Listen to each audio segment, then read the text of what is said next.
Number 1. Pamela Smart. Let's look at this 22-year-old, fresh out of college, working at a New Hampshire high school when a case that captivated the nation began. She wasn't leading a typical classroom every single day, but her role involved managing media resources and helping students produce their own school broadcasts. She appeared professional and upbeat. However, what happened behind closed doors would soon stun the entire country. Smart had recently tied the knot with her high school sweetheart, Greg. A year into the marriage, the cracks appeared. Greg was allegedly unfaithful, and a neglected Pamela began her own secret affair. But her lover wasn't an adult. It was a 15-year-old student of hers named Billy Flynn. Flynn was young and impressionable, quickly falling for Smart. She fueled the fire despite being fully aware of his age. Later evidence suggested she had lured him in quite deliberately, building a bond where he was hooked both emotionally and physically. But Pamela wanted more than a fling. She wanted her husband gone. Witnesses say she began poisoning Billy's mind. She told him that if Greg were dead, they could finally be together. Talk turned into a deadly plot. On May 1st, 1990, Greg Smart arrived at his condo after a day of work. Waiting in the shadows were two of Billy Flynn's friends, teenagers convinced to join the scheme. One carried a gun. They forced Greg to his knees and executed him with a single shot to the head. Pamela made certain she was nowhere near the crime scene. She attended a school meeting, hoping for a flawless alibi. But the story started to fall apart almost immediately. Within weeks, an accomplice confessed, pointing to Billy and then to Pamela. At the trial, Billy claimed she was the true mastermind, that she had pressured him into the murder, demanding he prove his love by killing her husband. Through it all, Pamela Smart pleaded her innocence. She claimed Billy killed Greg in a jealous fit and she was blindsided. But the jury wasn't buying her story. The most damaging evidence was a secret recording of Pamela talking to another student, someone she thought was a friend. While she never admitted to the plot on tape, her nervous laughter and talk of covering it up left the jury with no doubt. In 1991, Pamela Smart was found guilty of conspiracy and being an accomplice to first-degree murder and witness tampering. She was handed life in prison, no chance of parole, ever. Pamela was sent to a maximum security prison in New York. Her trial became a massive media spectacle, one of the first of its kind in the country. It inspired televised trials, tabloid frenzy, and the Hollywood movie To Die For, starring Nicole Kidman. Over the decades, Smart has continued to give interviews, still claiming she never actually ordered the murder. Her appeals were all denied. The most chilling aspect isn't just that a woman in authority had a secret affair with a 15-year-old student. It was how she talked him into killing her husband, and he actually did it. That level of manipulation and cold calculation, all hidden behind the face of a young, friendly school employee, is what made this story so unforgettable. She has been behind bars for over 30 years now. Billy Flynn, the boy she once controlled, walked free in 2015 after serving his time. Pamela Smart will die in prison. Number 2. Carla Hughes. Carla was a 25-year-old teacher in Jackson, Mississippi. Colleagues knew her as an intelligent, well-mannered, and ambitious young woman. She taught language arts and was even working toward her graduate degree at a local university. But a dark, obsessive relationship was brewing beneath her seemingly perfect life, one that would soon spiral into one of the most brutal crimes the state had ever seen. In 2006, Carla was secretly seeing a fellow teacher named Keon Pittman. But there was a major complication. Keon was already engaged to a woman named Avis Banks. Avis was also 5 months pregnant. Carla knew about the fiancé and the baby. As the date of the crime neared, her behavior turned dark. She became jealous and increasingly desperate, fueled by an obsession that wouldn't let go. On November 29th, 2006, Avis Banks arrived home after work. She parked in the driveway and walked into the home she shared with Keon. She had no idea that someone was already inside, lurking in the shadows. The second she entered the garage, she was ambushed and shot 4 times. Once in the back, once in the head, and twice in the torso. Finally, she was savagely stabbed in the face and neck. She lay there in a pool of blood on the garage floor. Her unborn son died right along with her. At first, Keon Pittman looked like the obvious suspect. He was unfaithful and had everything to lose. But under police questioning, he shifted the blame. He pointed the finger straight at Carla Hughes. She had been acting very strange. She allegedly arrived unannounced at his home the night of the murder, acting nervous and panicked.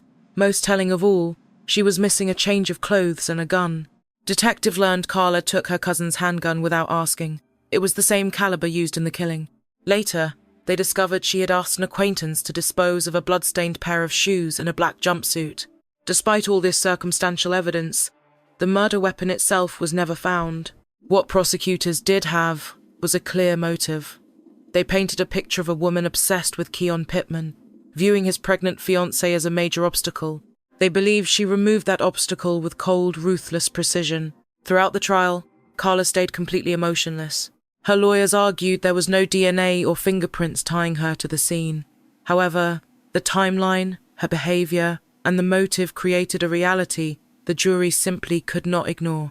In 2009, Carla Hughes was found guilty of 2 counts of capital murder, one for Avis Banks and one for the baby. She received 2 life sentences back-to-back without any chance of parole. During sentencing, the judge pointed out the absolute savagery of the crime and her cold heart. It was a calculated act. The stabbing following the shooting was particularly brutal, showing a personal rage and obsession that had boiled over into violence. Today, Carla Hughes stays locked away inside the Central Mississippi Correctional Facility. She still claims she is innocent, but every appeal has failed. This was no crime of impulse. It was no sudden moment of passion. It was a planned execution by a woman who saw murder as the only way to get what she wanted. She took the lives of a mother and a child. In doing so, she threw her own life away. Number 3, Jacqueline Ma. She was a 6th grade teacher at Lincoln Acres Elementary in Southern California. To everyone else, she was a star teacher who had even won several prestigious awards. She was even named her district's Teacher of the Year. But in March 2023, her entire career collapsed after serious allegations involving a former student. The case broke when the family of a 13-year-old boy contacted the police. They were worried about messages and behavior suggesting that teacher-student boundaries had been crossed. Once police opened a formal investigation, they started collecting electronic evidence, specifically the direct communications between Ma and her student. Detectives reportedly found messages pointing toward an inappropriate relationship. These texts suggested a deep level of emotional manipulation and extreme secrecy. According to local authorities, the teacher allegedly used romantic. Today, you and I are looking at a relationship that allegedly began in a classroom. On March 7, 2023, everything unraveled. She faced multiple felony counts tied to inappropriate conduct with a minor. The list included illegal communication and abuse of power. Her bail started at $100,000, but by March 9th, things escalated. She was rearrested after detectives uncovered even more disturbing evidence during their investigation. New allegations from a second student surfaced, pushing her bail to $1.9 million. Ma now faced over a dozen serious crimes. Charges included contacting a child for a felony and sending harmful material.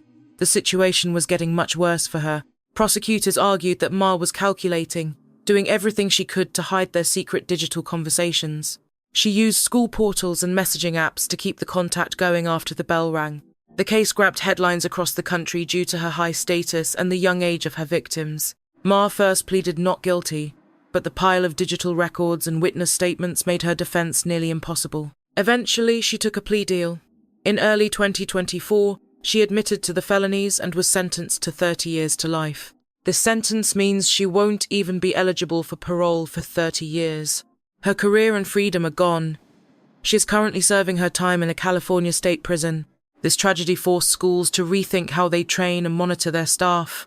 As we examine this case together, it is clear we need better digital tracking and early intervention to keep students safe. Today, we see how school districts across the country use this case as a reminder of why clear safety guidelines are vital. Jacqueline Ma's crimes went beyond illegal acts. They were a total betrayal of the ethics every teacher is supposed to live by. Education experts still study this case as a sobering warning of how positions of trust are exploited and why school safety systems must be constantly evaluated. Number 4. Carolyn Warmis. Carolyn Warmis was once a respected schoolteacher in Westchester County, New York. Her trial became a massive sensation in the early 1990s, grabbing headlines for its shocking details and earning her a dark nickname, the Fatal Attraction Killer. It was a nod to the 1987 movie about obsession and cold revenge. Warmis was a Columbia University graduate who spent her days teaching at Edgemont Elementary School. By the late 1980s, she was entangled in an affair with Paul Solomon, a married teacher with a young child. Their romance was intense, but it soured because Paul refused to leave his wife, Betty Jean Solomon. On January 15, 1989, Betty Jean was found murdered in the family's Greenberg home. She had been shot 9 times in the back and head, a brutal attack that suggested a crime of passion. Paul Solomon found the body and was the first suspect, but the police soon turned their gaze toward Carolyn Warmis. Detectives started piecing the timeline together. On the day of the killing, Warmis had been acting strangely nervous. She had no alibi for those missing hours. Then, a major break came when police learned Warmis had secretly bought a weapon. It was a .25 caliber handgun, bought through a friend, the exact same type used in the murder. Just as damaging was a receipt for gloves, purchased the very day of the murder at a store near the scene. Investigators discovered that Warmis had been blowing up Paul Solomon's phone with calls and messages right around the time of the crime. Even without any witnesses at the house that night, the evidence was stacking up. Warmis was arrested and charged with second-degree murder and illegal weapon possession. Her 1991 trial ended in a hung jury, but a second trial later that year resulted in a double conviction. Sentenced to 25 years to life, Warmis never stopped claiming she was innocent while behind bars. As years passed, she fought for her freedom with appeals and media interviews, insisting that Paul Solomon was the one who deserved more scrutiny. But none of her legal moves worked. She served her full sentence at the Bedford Hills Correctional Facility for Women in New York. In June 2019, after 27 years, Carolyn Warmis was finally granted parole. Her story is still one of the most talked about true crime cases involving a teacher in American history. Even as a free woman, the public's view of her guilt and the media circus still follow her. For experts in education and crime, the Carolyn Warmis case is a study not just of murder, but of how toxic personal affairs, power struggles, and emotional instability can spiral into a total tragedy, and how the media can shape what we believe long before a verdict is ever reached. Number 5. Nancy Seaman. Nancy Seaman was a 52-year-old teacher working at Longacre Elementary in Farmington Hills, Michigan. She was known as a dedicated educator who was deeply committed to her students. But in 2004, her life took a dark turn when she was arrested and later convicted of murdering her husband, Robert Seaman. On May 10, 2004, Nancy Seaman called 911 to report her husband dead in their garage. When the police arrived, they found Robert's body covered in wounds. The scene raised red flags, and they took Nancy in for questioning. As the investigation deepened, it came out that Nancy had bought a hatchet and a shovel at a hardware store just before the killing. Camera footage and paper receipts confirmed the buy. Evidence also showed she tried to scrub the crime scene clean, washing blood-stained clothes and scouring the garage floor. Nancy argued self-defense, claiming she had endured years of horrific abuse. On the day of the killing, an argument spiraled and she truly feared for her life. But the prosecution argued the murder was premeditated, pointing to those recent purchases and the violent nature of the attack. By 2005, Nancy Seaman was convicted of first-degree premeditated murder, receiving a mandatory sentence of life in prison without any possibility of parole. She received her sentence and is currently serving time at the Women's Huron Valley Correctional Facility. This trial gripped the media, sparking deep debates about domestic violence and the legal system. Her defense team fought back, arguing she suffered from battered woman syndrome. It is a psychological condition found in victims of long-term abuse. Regardless of those arguments, the court stood by her conviction. As the years passed, we can see how Nancy Seaman kept fighting, never wavering from her claim of self-defense. By 2010, a federal judge actually overturned the conviction, citing poor legal representation. But the Sixth Circuit Court of Appeals stepped in, reversing that choice and reinstating her guilt. To this day, scholars and survivors still use her story to discuss the failures of justice. It reveals just how messy things get when a victim claims self-defense after years of abuse. Her life remains a chilling example of how personal trauma and legal rules collide in court. Number 6. Caitlin Armstrong. This former Austin yoga instructor became the center of a high-profile investigation after the tragic shooting of professional cyclist Anna Maria Mo Wilson in May 2022. The brutal crime and Armstrong's desperate run for freedom captured the attention of the entire nation. On May 11, 2022, Anna Maria Wilson, a 25-year-old star athlete, was found shot to death inside an Austin home. She was in town for a race. Investigators soon turned their eyes toward Caitlin Armstrong as the prime suspect. She was the girlfriend of Colin Strickland, a professional cyclist who had once been in a romantic relationship with the victim. Digital footprints and surveillance footage placed Armstrong's vehicle right near the crime scene at the exact time the murder took place. Forensic experts also tied a handgun owned by Armstrong to the fatal shots. After a brief police interview, she vanished using a fake passport, triggering a 43-day global search. Marshals finally tracked her down in Costa Rica. She was living under a new name with a brand new look before being extradited home. In court, prosecutors built a mountain of evidence, from forensic science to security footage and clear testimony regarding her motive. It all came down to a toxic mix of jealousy over Strickland's past. The defense argued it was all circumstantial and that no one actually saw her pull the trigger. After the jury weighed the facts, they found Caitlin Armstrong guilty of first-degree murder.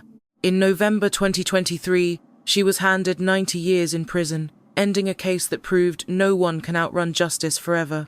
The fallout of the case focused on domestic turmoil and jealousy. It showed the terrifying lengths people go when blinded by rage and the power of modern forensic science. Her conviction stands as a grim reminder. It serves as a warning against taking justice into your own hands and ignoring the legal path. Number 7. Mary Kay Letourneau. She was a mother of 4 and a teacher at Shorewood Elementary. To the outside world, Mary Kay Letourneau appeared to have it all. Born into a political family, she married young and appeared to be a model citizen. But behind that perfect suburban mask was a secret that would soon shock the world. In 1996, at 34 years old, she began what she called a romance. But the courts and the public would rightfully call it criminal abuse. Her target was her own student, 12-year-old Willy Fulau. Willy was a vulnerable boy from a broken home who trusted his teacher completely. Mary Kay saw that trust and exploited it. A simple mentorship twisted into grooming, starting a pattern that shattered the boundary between a teacher and a child until those lines vanished. One night in early 97, police found the two of them in a car past midnight. Officers suspected something was wrong, but they didn't have enough to make an arrest. That changed when Willy's family started noticing the red flags. When Mary Kay was eventually taken into custody for the first time, she was already pregnant with Billy's child. The news exploded. This case became a media sensation, fueled by the massive age gap and her own twisted defense. She swore she was in love. She argued it was consensual, but the law and the public refused to see it that way. Prosecutors hit her with 2 counts of second-degree child rape. A controversial plea deal gave her 6 months in jail, with half suspended, but forced her onto the sex offender registry. She was placed on strict probation and banned from seeing Willy, but she broke that order only weeks after her release. Authorities caught them together again. This time she was pregnant with their second baby. The legal system moved fast. Her suspended sentence was immediately revoked, and the judge handed down a sentence of 7 and 12 years in prison. She served her full term at the Washington Correction Center for Women, giving birth to her second daughter while behind bars.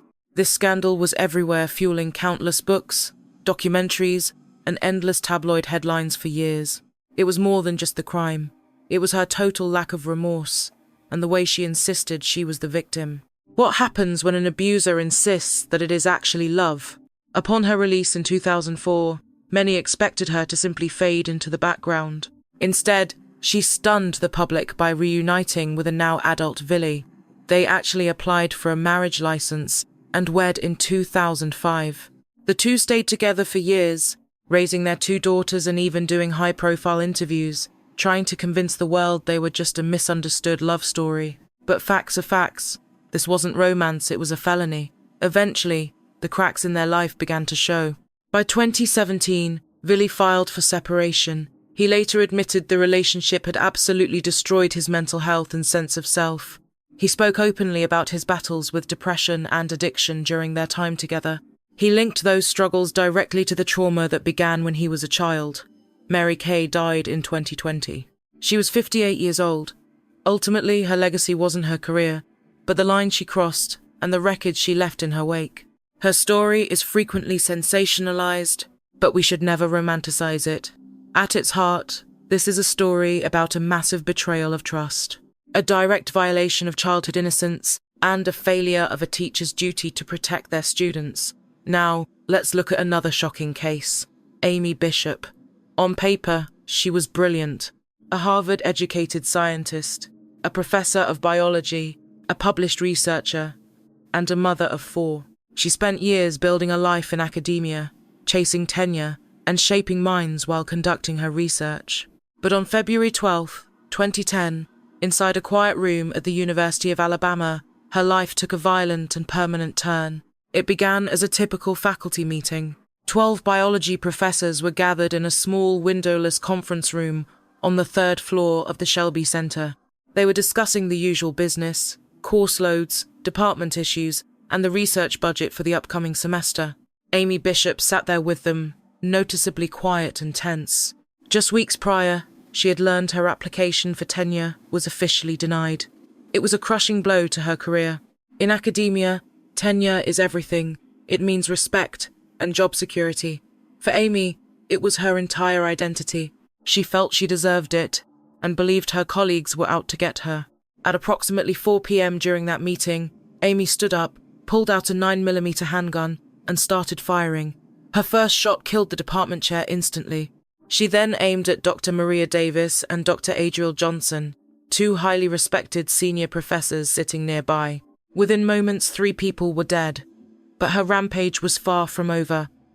Amy fired at Dr. Joseph Lee, who managed to survive despite suffering life-altering injuries. She shot 2 more staff members before her weapon suddenly jammed. That mechanical failure likely saved several more lives. Surviving faculty members saw their chance and rushed her. One professor tackled her to the ground until the police finally arrived. They found Amy Bishop at the scene, covered in blood, with her discarded handgun lying nearby on the floor. The nation was stunned. A scientist and mother had turned into a mass shooter in a matter of seconds. But as investigators looked into her past, they realized this wasn't a sudden break. It was a long time coming. Way back in 1986, Amy had actually shot and killed her 18-year-old brother inside their family home in Massachusetts. Amy was 21 then. Records show a heated argument broke out between the siblings. She grabbed a shotgun, fired a warning into the wall, then aimed again, killing her brother instantly. At first, it was ruled a tragic accident. No charges followed until investigators reopened the cold case in 2010. They uncovered a botched 1986 investigation, filled with mishandled evidence and ignored leads. With witnesses changing stories and rumors of political interference, Amy was finally indicted for first-degree murder decades later. But the warning signs didn't stop there. While at Harvard in 1993, she was linked to a pipe bomb. Someone mailed explosives to her former boss, Dr. Paul Rosenberg. The package was designed to kill. It never went off, sparing lives. Amy was questioned by police, but she managed to walk away clean. Peers still remember her as a powder keg, unpredictable, explosive, and incapable of taking the slightest critique. In Huntsville, the warning signs were everywhere. You and I can see them clearly now. Students described her as cold and unstable. She even got into a public screaming match with a fellow professor. On another occasion, she slammed her door so violently that it shattered a picture frame nearby. No one felt safe, yet no one suspected murder. During the trial, her lawyers tried to argue she was insane. The defense claimed she was a paranoid schizophrenic with a long history of untreated mental health struggles. But the evidence was ironclad, and the victims' families weren't about to let her go. In 2012, Amy Bishop pleaded guilty to capital murder and 3 counts of attempted murder. The judge handed down a life sentence without any hope of parole. She remains behind bars at the Julia Tutwiler prison, yet the shadows of her crimes linger over the campus. 3 brilliant minds were snuffed out just because a colleague couldn't control her rage. Dreams were destroyed and families broken, leaving behind traumatized students and empty seats in the lecture halls. Today, universities study Bishop not for her science, but as a grim lesson in unaddressed mental illness. It is a story of missed warnings and institutional failure. A gifted woman with a bright future now faces the rest of her life in a prison cell. all because she couldn't handle the word no. Moving to number 9, Melissa Huckabee. Melissa Huckabee was a mother and a Sunday school teacher. You and I would never expect such a woman to end up in handcuffs. But in March 2009, she committed an act so depraved and violent. Her cruelty stunned the nation.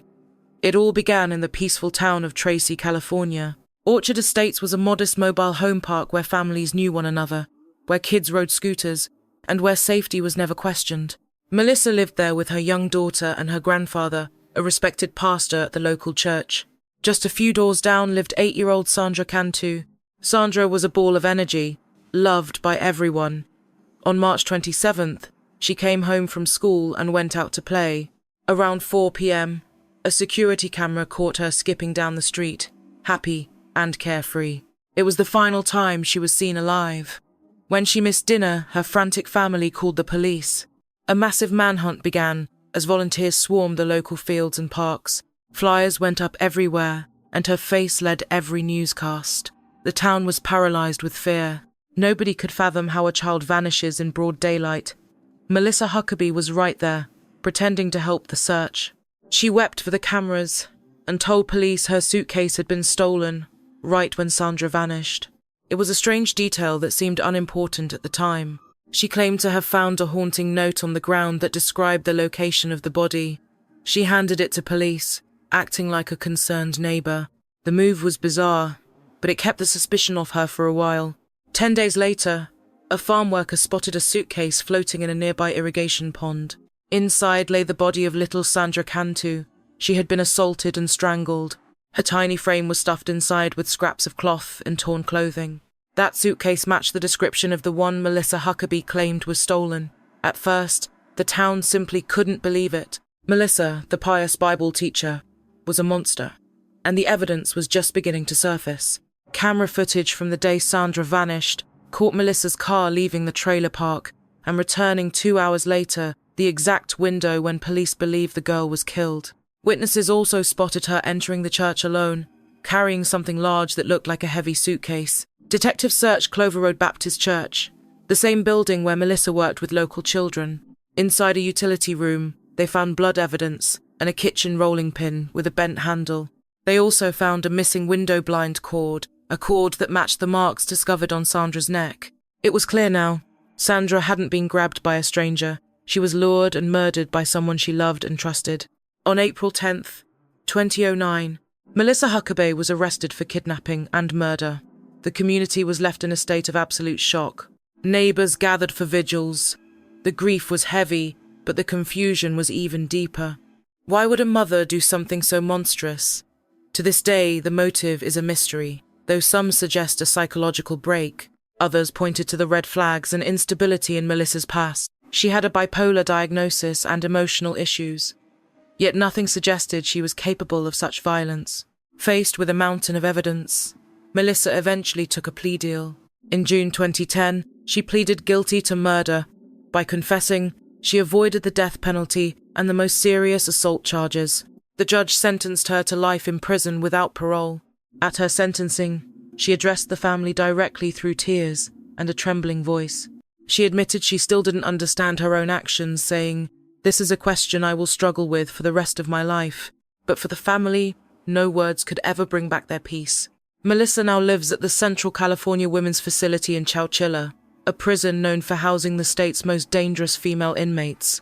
Sandra's murder is remembered for its cruelty and for the way it shattered local trust. A child was taken not by a monster in the dark, but by a woman hiding behind a mask of safety and faith. This case haunts investigators because it defies everything they knew about criminal behavior. Melissa Huckabee, a teacher and a mother with no violent past, became a killer. The question of why remains a haunting mystery. Number 10. Dana Rivers. In the late 1990s, she was a symbol of progress. She became a national name after losing her teaching job for coming out as transgender. Back then, the media hailed her as a brave trailblazer living her truth. But decades later, she returned to the headlines as a convicted killer, this time as a triple murderer. It happened on the night of November 11th, 2016 in Oakland.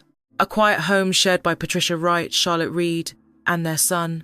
The family lived a peaceful life, doing their best to build a safe future together. Charlotte knew Dana through an all-female motorcycle club called the Deviants. They were a tight-knit group of bikers, but eventually their fierce loyalty turned into something toxic. Rivers and Reed were close, until the relationship finally fractured. Prosecutors claimed Rivers saw Reed's exit from the group as a betrayal. That night, Rivers was supposedly invited to stay over at the family's house. Whether she was truly welcome or forced her way in remains a mystery. What we know is that in the dead of night, Dana Rivers launched a brutal attack. Charlotte Reed was stabbed 40 times. Patricia was also stabbed and shot in the struggle. They were murdered in their bedroom.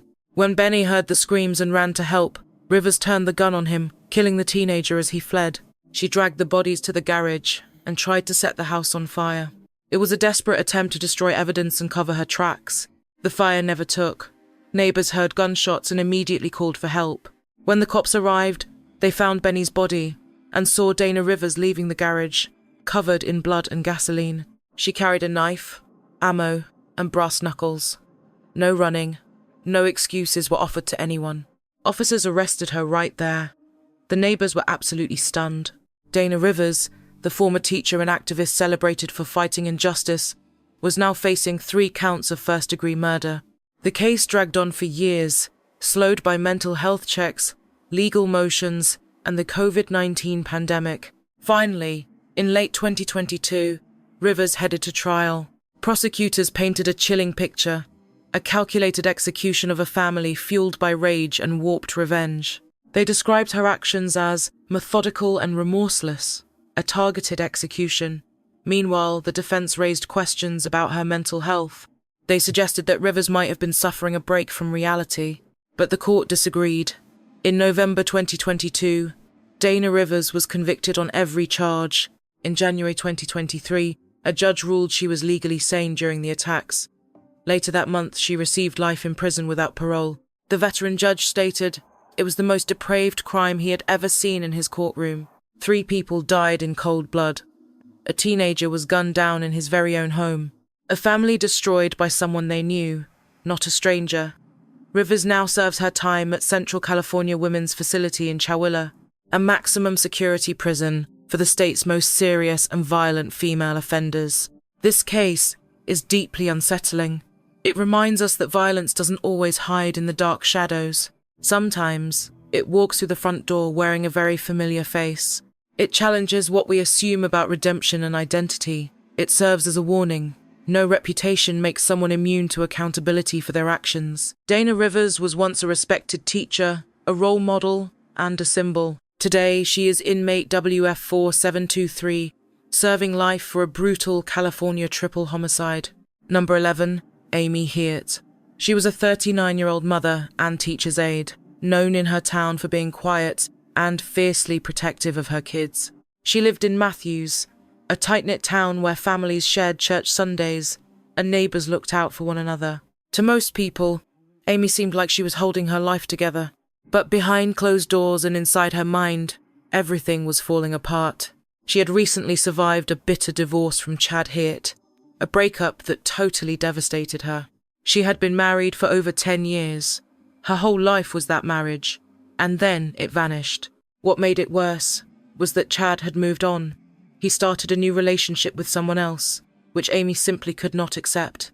Friends saw her pull away. She lost weight and stopped seeing people altogether. Nothing hinted at the coming horror. No one thought Amy Hebert was capable of committing murder. On Monday, August 20th, 2007, Amy was supposed to be taking her children to school. 9-year-old Camille and 7-year-old Braxton never arrived. Concerned, Chad went to check the house later that afternoon. What he found would haunt his soul forever. The scene inside that home was truly horrific. The 2 children were found lying side by side on Amy's bed. Camille had over 60 wounds, while Braxton had nearly 80. Their small bodies showed defensive wounds. It was clear the children had tried to fight back. The family dog lay stabbed to death at the bed's foot. Amy was there too, barely alive. She had stabbed herself in the chest, neck, and wrists. 2 suicide notes were left behind. One note was for her ex-husband, filled with rage.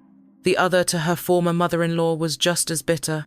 She accused her former husband of abandoning her and destroying their family. She blamed him for ruining her life.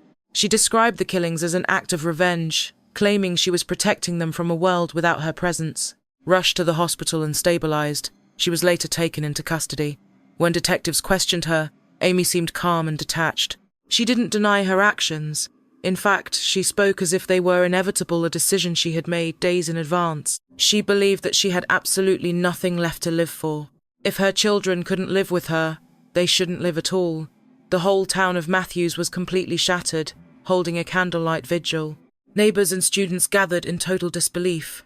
This was the same woman who walked her kids to school. She helped with homework and waved to neighbors, yet she committed one of the most unthinkable crimes imaginable. In May 2009, Amy Hebert stood trial for the first-degree murder of her 2 children. Her lawyers didn't deny she killed them. Instead, they claimed she was legally insane, lost in a world of deep depression and delusions. Doctors testified she couldn't tell right from wrong. But the state pointed to something more chilling: the planning. They showed the jury her suicide notes and the precise way she laid the children's bodies out side by side. Prosecutors argued this was not some sudden psychotic break. This was revenge, a cold, calculated plan to inflict the most pain possible on her ex-husband. After seeing all the evidence, the jury reached a verdict in just over 2 hours. They found Amy Hebert guilty of first-degree murder. In Louisiana, that means life behind bars with no chance of parole. At sentencing, the judge called the crime a parent's ultimate nightmare. He told Amy she had shattered everyone who loved those kids. Today, Amy Hebert is serving her time at the Louisiana Correctional Institute for Women in St. Gabriel. She belongs to a small, dark group of women serving life for the murder of their own children. Lawyers and students still study Amy's case today in criminology and forensic psychology classes across the country. It forces us to look at maternal filicide, the rare and devastating phenomenon of mothers who take the lives of their children. It also highlights why we need to step in early. We have to recognize when a person is spiraling and get help before the unthinkable happens. But even with all this study, nothing can fix what happened in that little house on that August morning. 2 innocent kids, bright and full of hope, were gone. Not because of some stranger in the night, but because of the one person meant to protect them. Amy Hebert's story isn't just a file, it's a tragedy. A tragedy that will echo through that family and the entire community forever. Number 12. Barbara Opal. She was a single mother of 3 and a caregiver. To her neighbors in Washington, she seemed like a normal woman. But in 2001, Barbara Opal would mastermind one of the most horrifying crimes the state had ever seen. It wasn't just the violence. It was the fact she talked a group of teenagers, including her own daughter, into doing it. The victim was Jerry Seaman, a 64-year-old retired engineer who was battling terminal cancer. He needed help with basic chores and caring for his elderly mother, who was suffering from Alzheimer's. That's why he hired Barbara. She was brought in as a live-in caregiver. She moved her kids into the basement and quickly made herself indispensable to everyone in the house. For months, she gained Jerry's trust. She ran the errands, handled the money, and looked after his mom. From the outside, it looked perfect, but underneath the surface, Barbara was watching and waiting for her moment. When Jerry sold some land and brought home over $40,000 in cash, Barbara decided that money was hers. She didn't just steal the cash and run. She chose a path that would end up destroying many lives. Barbara started grooming the teenagers around her, her daughter's friends, and the siblings of her boyfriend. She fed them lies, saying Jerry was a cruel man who had done awful things and deserved to die. Then she offered them cash, $2,000 each. To one, she promised a car. To another, a dirt bike. To her 13, April 13th, 2001. Today, we examine a case where Barbara sent armed teens upstairs to Jerry's bedroom. Recovering from surgery, he never saw them coming. They beat and stabbed him over and over again. It was a gruesome assault, and Jerry did not die quickly. He lay there bleeding out while Barbara began hiding all the evidence. Over the next 48 hours, his body was wrapped in blankets, stuffed into a trunk, and dumped in a shallow grave on the Tulip Reservation, roughly 40 miles north of Seattle. Later, Barbara recruited even more kids to help scrub the bloody scene. Throughout this, Jerry's elderly mother sat alone and forgotten. It took days before they found her, starving and severely dehydrated. Police believe the poor woman had resorted to eating paper to survive. As the search for Jerry intensified, Barbara spun endless lies, claiming he had just gone on a trip, She said he wanted no contact, but the pieces didn't fit. You and I can see the truth unraveled as the horror was exposed. During interviews, some teens claimed they were manipulated and pressured by Barbara. Others admitted they were lured by money, status, or a deeply misguided sense of loyalty. One of them, 17-year-old Jose Jr. Bretano, admitted he was the one who delivered that final, fatal blow. Another was Barbara's own daughter, Heather. She didn't just join the attack, she reportedly laughed about it after the fact. Justice moved fast. Barbara Opel faced first-degree murder charges, yet she remained chillingly detached during every police interrogation. The prosecution described her as a cold manipulator who treated children like weapons to carry out her violent bidding. To Barbara, they argued, Jerry wasn't a human being. He was just an obstacle with a price on his head. By 2003, a jury found Barbara guilty. She was sentenced to life behind bars with no hope of parole. Today, she remains at the Washington Correction Center for Women.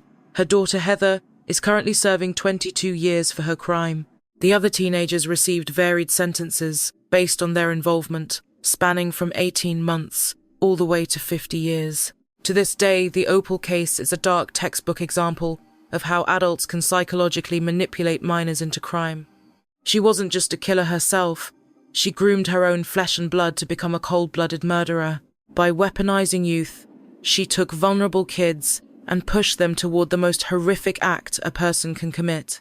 Criminal psychologists still study her to figure out how someone could cross such a disturbing moral boundary.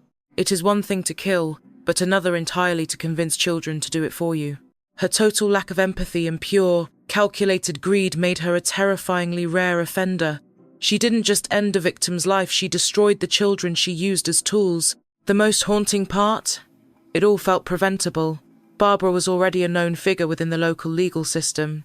She had a history of run-ins with the law and clear signs of mental instability that were overlooked. Still, nobody guessed she was capable of a murder plot, especially one that drafted her own teenage daughter into service. Barbara Opel might not be a household name, but her story serves as a grim warning to everyone listening. Danger doesn't always hide in the shadows.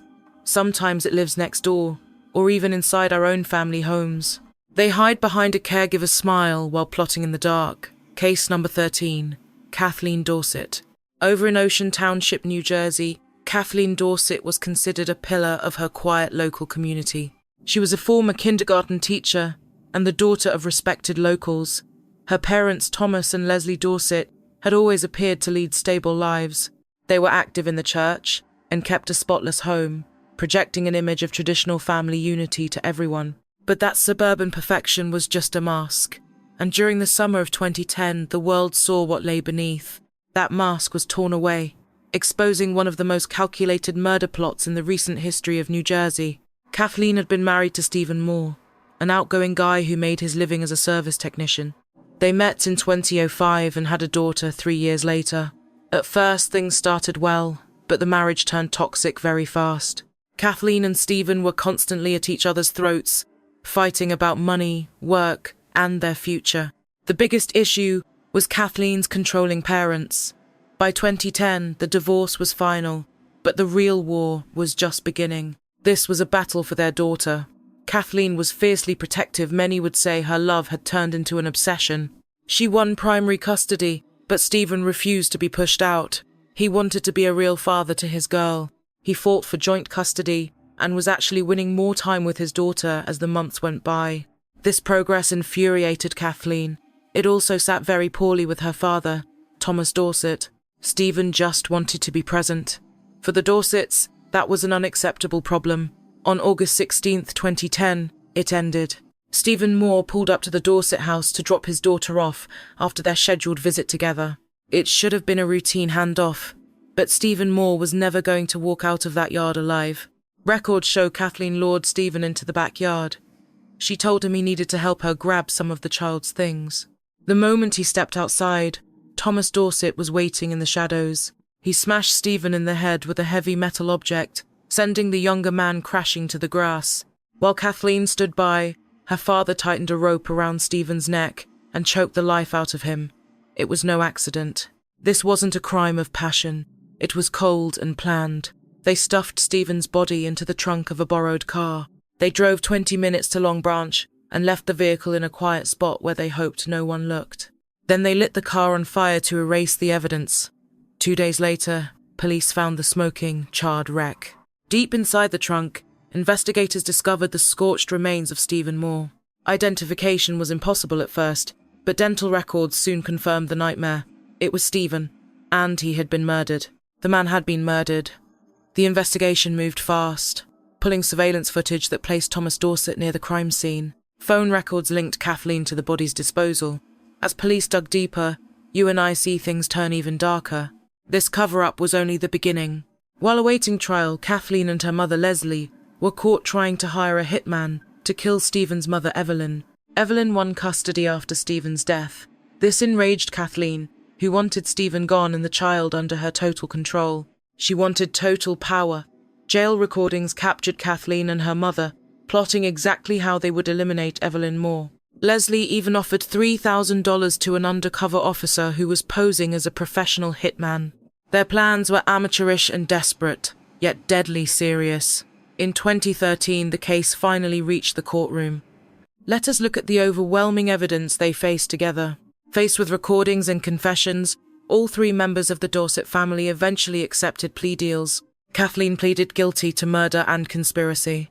The judge handed down a massive 58-year prison sentence for her crimes. She will not be eligible for parole until 2071, when she is 83. Her father also pleaded guilty to murder. Thomas received 45 years. Her mother, Leslie Dorset, pleaded guilty to conspiracy to commit murder for her role. Leslie was sentenced to 7 years and has since been released from custody. Kathleen remains locked away in a New Jersey maximum security prison. This brutal case left the entire community reeling in shock. A father dead, a mother behind bars, and a child orphaned by the very people supposed to keep her safe.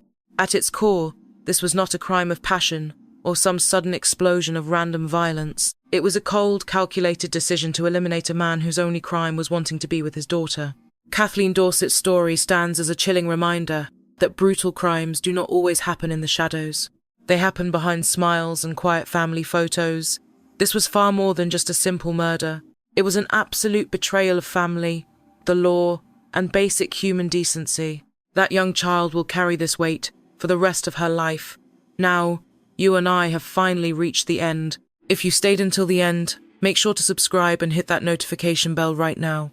Please let me know your thoughts in the comments below. Thanks for watching, stay safe, and I will see you in the next one.